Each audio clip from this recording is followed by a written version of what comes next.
మేడ్చల్ జిల్లా బోడుపల్ మున్సిపల్ కార్పొరేషన్లో అభివృద్ధి కార్యక్రమాల్లో పరిపాలనలో ప్రోటోకాల్ పాటించట్లేదని బీఆర్ఎస్ నాయకులు విమర్శించారు. బోడుపల్ మున్సిపల్ కార్పొరేషన్ అధ్యక్షుడు మంద సంజీవారెడ్డి ఆధ్వర్యంలో పార్టీ కార్యాలయం నుంచి మున్సిపల్ కార్యాలయం వరకు ర్యాలీ నిర్వహించి నిరసన చేపట్టారు. ఇక అనంతరం మున్సిపల్ కమిషనర్ కు అక్రమ కట్టడాలు, పలు కాలనీ రోడ్లపై మాజీ మేయర్ బుచ్చిరెడ్డి కార్పొరేటర్లు కలిసి వినతి పత్రం అందించారు. అక్రమ కట్టడాలను, ప్రోటోకాల్ ను పాటించని పక్షంలో బీఆర్ఎస్ పార్టీ ఆధ్వర్యంలో పెద్ద ఎత్తున ధర్నాలు నిర్వహిస్తామని మంద సంజీవారెడ్డి హెచ్చరించారు. మున్సిపల్ కమిషనర్ శైలజ సానుకూలంగా స్పందించి అక్రమ కట్టడాలపై చర్యలు తీసుకుంటామని హామీ ఇచ్చారు.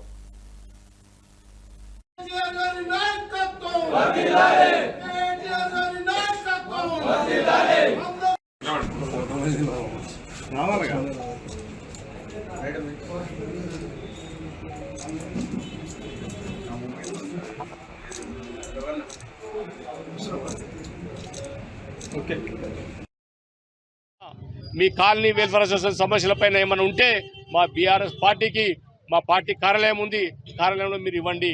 మా మేయర్ గారు ఉన్నారు, మాజీ మేయర్ గారు, మా పార్టీ కార్పొరేటర్ ఉన్నారు, అక్కడ మా డివిజన్ ప్రెసిడెంట్ ఉన్నారు, డివిజన్ సెక్రటరీ. మీ సమస్యలు వారు చెప్పినట్టయితే వాటన్నిటి పరిష్కారం చేయడానికి రాష్ట్రంలో ప్రతిపక్ష పార్టీగా కేసీఆర్ గారు, కేటీఆర్ గారు, మల్లారెడ్డి గారు అడుగుజాడల్లో నడిచే కార్యకర్తలుగా మీ సమస్య పరిష్కరించడానికి మేమంతా ముందుంటామని తెలియజేస్తూ జై హింద్, జై తెలంగాణ.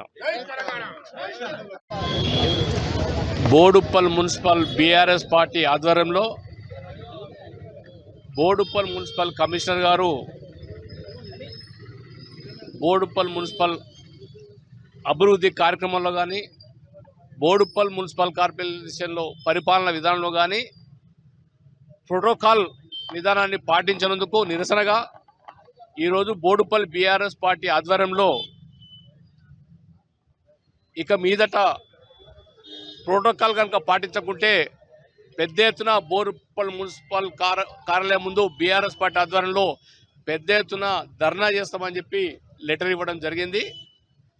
దీనిపై వారు స్పందిస్తూ ఇక మీదట ఖచ్చితంగా ప్రోటోకాల్ను పాటిస్తాం, పాలక మండలి లేనందున, స్పెషల్ ఆఫీసర్ పరిపాలన ఉన్నందున మాజీ ప్రజాప్రతినిధులు అందరినీ, అదేవిధంగా ఎమ్మెల్యే మల్లారెడ్డి గారిని, ఎంపీ ఈటల రాజేందర్ గారిని ఖచ్చితంగా అన్ని విషయాల్లో వారికి ఇన్విటేషన్ ఇచ్చి వారిని కూడా భాగస్వామ్యం చేస్తాం, బోడుప్పల్ మున్సిపల్ కార్పొరేషన్లో ప్రోటోకాల్ పాటిస్తామని చెప్పి వారు హామీ ఇవ్వడం జరిగింది. ఒకవేళ వారు ఇచ్చిన హామీని కనుక నిలబెట్టుకోకుంటే మున్సిపల్ కార్యాలయంలో ఒక పార్టీకి సంబంధించిన వ్యక్తులను ఇంపార్టెంట్ ఇస్తూ ప్రజాక్షేత్రంలో ఓడిపోయిన వ్యక్తులను పరిగణలోకి తీసుకుంటూ వారు పరిపాలన సాగిస్తూ ఉన్నారు. భవిష్యత్తులో అలాంటి కార్యక్రమం